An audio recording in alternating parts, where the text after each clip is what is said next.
శ్రీమాత్రే నమః. ఓం శ్రీ గురుభ్యో నమః. ఈ నెల 20వ తారీఖున శని హోమం జరిపించబోతున్నాం. 12 జ్యోతిర్లింగ క్షేత్రాలలో 5 జ్యోతిర్లింగ క్షేత్రాలను దర్శించుకోవాలని మనకు తాళపత్ర నిధి రహస్యం. పుష్యమాసంలో ఈ శని హోమం జరిపించడం అనేది కూడా చాలా అద్భుతం.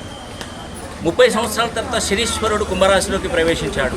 అర్ధాష్టమ శని, అష్టమ శని, ఏళ్ళనాటి శనితో బాధపడుతున్నటువంటి మకర, కుంభ, మీనరాశుల వారు, కర్కాటక, వృశ్చిక రాశుల వారికి ఇది ఒక అద్భుతమైనటువంటి విషయంగా చెప్తున్నాను.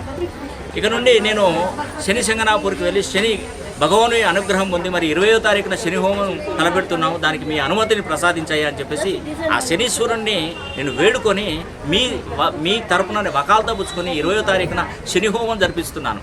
కాబట్టి ఈ శని హోమంలో ప్రతి ఒక్కరూ పాల్గొని అద్భుతమైనటువంటి విజయాలను చేకూర్చాలని కూడా ఆ భగవంతుని కోరుకుంటూ సెలవు తీసుకున్నాను. సర్వే జనా సుఖినో.